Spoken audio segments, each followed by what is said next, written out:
Halo sahabat Maro Channel, pernah nggak Anda lagi asik scrolling media sosial, terus muncul iklan pinjaman tanpa bunga cair dalam 10 detik? Pasti pernah kan? Dan saya yakin sebagian dari Anda pasti ada yang sempat tergiur, bahkan ada yang sempat mengkliknya, bahkan mungkin ada yang sudah meminjam di aplikasi tersebut. Tapi, per Maret 2026 kemarin, wasit besar kita yaitu OJK, Otoritas Jasa Keuangan, baru saja meniup fluid kencang banget. Kira-kira kenapa mereka meniup fluid itu? Apa masalahnya?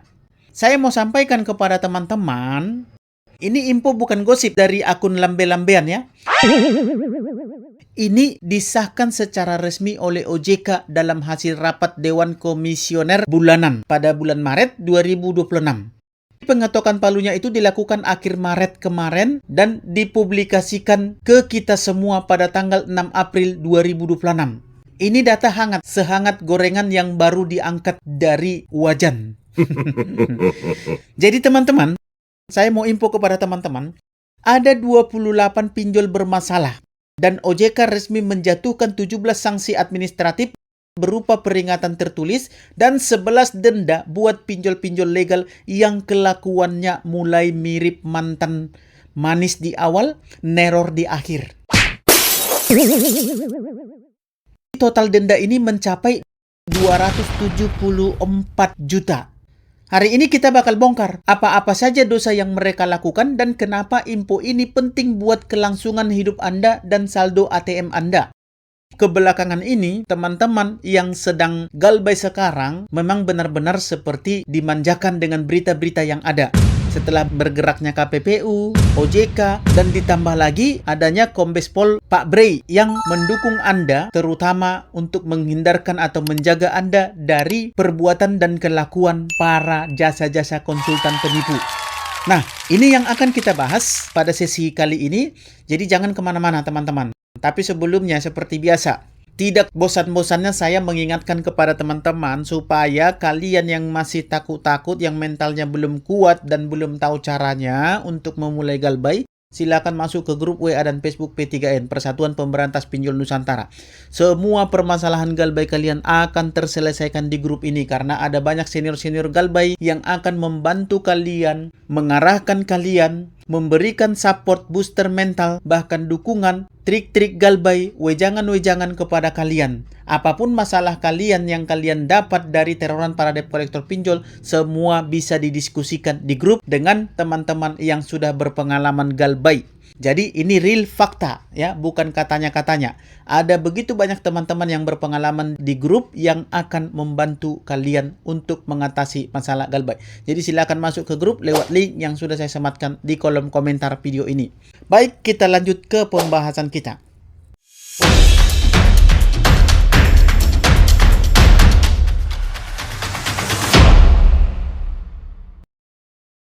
"17 peringatan tertulis itu mendarat karena dosa-dosa klasik. Iklan yang menyesatkan, bilang bunganya rendah padahal mencekik, sistem IT yang bobrok sehingga data Anda rentan bocor, sampai modal perusahaan yang sudah mangap-mangap tapi masih maksa cari mangsa." Ini dia data pelanggaran yang dilakukan pinjol-pinjol ini, kenapa mereka kena sanksi. Yang pertama, iklan PHP. Jadi mereka ini sangat bijak, sangat pintar sekali membuat iklan ya. Desainnya itu begitu menarik. Padahal itu PHP, pemberi harapan palsu. Jadi iklannya nggak transparan. Bilang bunga rendah, pas dihitung ternyata setara cicilan istana negara. Ya. Yang kedua, sistem IT bocor.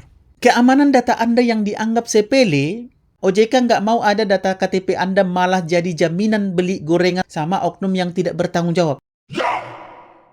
Yang ketiga, laporan keuangan fiktif atau telat. Jadi mereka disuruh lapor rutin. Malah asik main kucing-kucingan sama regulator. Karena laporan keuangan mereka ini kalau terlalu banyak yang nunggak, maka mereka juga akan kena sanksi bahkan ditutup. Jadi tidak boleh mereka kena kredit macet sebenarnya. Sebagian laporan keuangan itu dan juga laporan kelancaran nasabah itu mereka nggak laporkan semua. Yang keempat, ekuitas lampu kuning. Perusahaan yang modalnya sudah mangap-mangap tapi masih maksa narik nasabah baru, itu mereka langsung kena itu. OJK mencatat ada 28 tindakan tegas. Karena per Maret kemarin, pengaduan konsumen itu membludak. Isinya apalagi kalau bukan soal perilaku pasar atau market conduct para pelaku usaha jasa keuangan ini yang mulai kreatifnya itu kebablasan. Hebat marketing mereka. Bukan marketing untuk membangun, tapi marketing menjebak atau menghancurkan bahkan menipu nasabah. Tapi ada satu hal yang bikin saya dan mungkin Anda gregetan setengah mati. Anda nanya, Bang, sebutin dong 28 nama yang dapat peringatan OJK itu. nah ini dia. Oke, jawabnya, Maaf, rahasia ini demi pembinaan. loh gimana sih? 97 perusahaan sudah diputus bersalah sama KPPU secara terbuka. Tapi OJK masih mau melindungi nama baik 28 perusahaan ini. Padahal mereka ini jelas-jelas melakukan pelanggaran. Harusnya nama-nama mereka ini dibuka ke publik atau ke nasabah-nasabah supaya publik tidak tertipu dengan permainan-permainan mereka ini. Karena yang mereka lakukan ini benar-benar bahaya. Harusnya OJK membuka secara terang-terangan supaya ini bisa menghindarkan korban dan juga bisa menjadi efek jera bagi mereka dan juga bagi pinjol-pinjol lain yang mungkin melakukan hal yang sama tapi belum tercium juga atau belum terbongkar. Jadi menurut saya, ini kebijakan yang sangat aneh dari OJK. Harusnya disebutkan dong dengan jelas namanya. Kalau namanya dilindungi begini ya bagaimana? Apa yang mau kita bilang? Dengan kata pembinaan saja kita mau dengar. Sementara kita tidak tahu mana pinjol-pinjol yang melakukan pelanggaran itu. Itu sebenarnya membina siapa? Itu yang jadi pertanyaan kita. Membina nasabah supaya nggak ketipu atau membina pinjolnya supaya nggak malu? Masyarakat butuh transparansi, bukan teka-teki silang administratif di saat 97 pinjol sudah jelas-jelas jadi tersangka kartel. KPPU dengan lantang menetapkan 97 pinjol sebagai tersangka kartel. Mereka tidak sekedar memberi angka statistik, mereka menyebutkan daftarnya. KPPU membongkar bagaimana 97 perusahaan pinjol ini janjian bareng-bareng menetapkan bunga tinggi secara berjamaah. Ini namanya arisan nyekek leher nasabah. Total dendanya fantastis, 755 miliar. Angka yang kalau dipakai buat beli bakso, mungkin mangkoknya itu bisa buat nutupin seluruh jalan tol Trans Jawa. Tapi coba lihat bedanya dengan OJK. Lihat perbandingannya. KPPU berani berdiri tegak dan menunjukkan siapa pelakunya dengan gaya, ini loh pelakunya, waspadalah. Sementara itu, OJK malah sedang menjadi perisai pelindung bagi 28 perusahaan pinjol nakal yang melakukan pelanggaran. Dengan menyatakan perlindungan konsumen.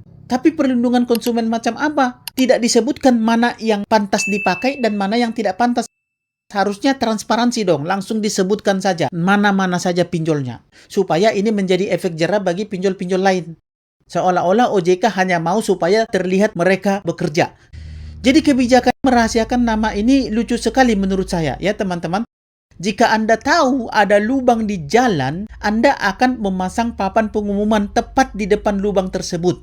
Bukan malah menyimpan petanya di laci kantor sambil bilang ke warga, hati-hati ya warga sekalian. Di kota kita ada 28 lubang rahasia. Di mana tempatnya? Ya cari tahu aja sendiri. Kan lucu kan? Aneh kan? Itu bukan melindungi warga. Itu namanya sedang mengajak warga main tebak-tebakan tapi taruhannya nyawa. Jadi sangat patut dipertanyakan. Kenapa KPPU berani transparan dengan 97 nama pinjol yang sedang kena denda kemarin? Sedangkan OJK harus bungkam soal 28 nama perusahaan ini. Apakah perusahaan ini punya jimat sakti sampai-sampai nama baik mereka ini harus dijaga sementara mereka tidak berpikir panjang, tidak takut melakukan pelanggaran? Jangan sampai publik berasumsi bahwa regulator justru lebih mencintai kelangsungan bisnis pinjol dan menjaga perasaan para bos-bosnya agar tidak malu saat kondangan daripada memikirkan keselamatan finansial rakyat yang tiap hari diteror tagihan yang tidak wajar. Itu penipuan namanya. Iklan mereka menarik, ajakan mereka menarik, padahal setelah dipinjam, nasabah tercekik. Jadi memang sepertinya OJK ini perlu belajar dari KPPU. bahwa cara terbaik memberikan efek jera bukan dengan cubitan sayang di bawah meja, tapi dengan sorotan lampu panggung agar seluruh dunia tahu siapa yang sedang bermain, siapa yang curang. Jujur saja, saya melihat data Maret 2026 ini, opini saya cuma satu. Dunia perpinjolan di Indonesia ini sudah sangat-sangat bobrok. Kalau OJK tidak berani tegas, tidak berani transparan, maka mereka-mereka ini akan hancur dengan sendirinya. Dan kepercayaan publik kepada OJK sudah tidak ada lagi. Bayangkan, dari sekian banyak pinjol legal, 97 diantaranya sudah divonis kartel oleh KPPU, lalu setelahnya OJK menyusul menambahkan 28 daftar pelanggaran pinjol-pinjol itu. Artinya apa? Artinya industri sudah rusak secara sistematik. Nggak ada lagi persaingan sehat. Yang ada cuma sekumpulan rentenir digital yang janjian buat meras uang rakyat lewat teknologi.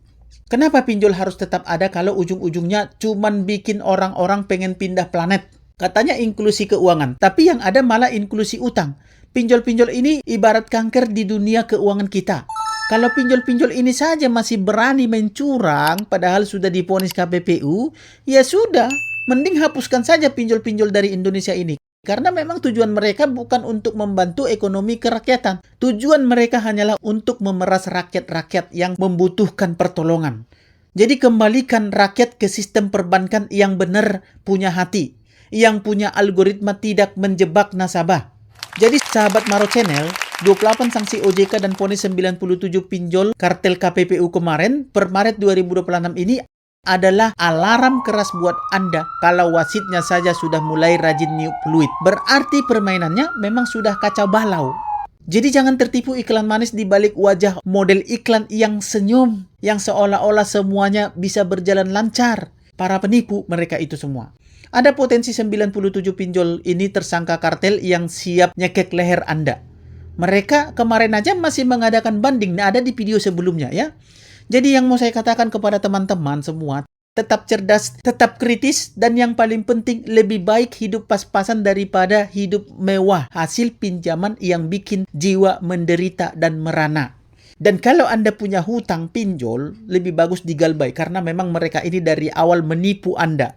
Semoga dapat dipahami. Sampai ketemu di sesi-sesi berikutnya, dan akhir kata saya ucapkan salam sahabat.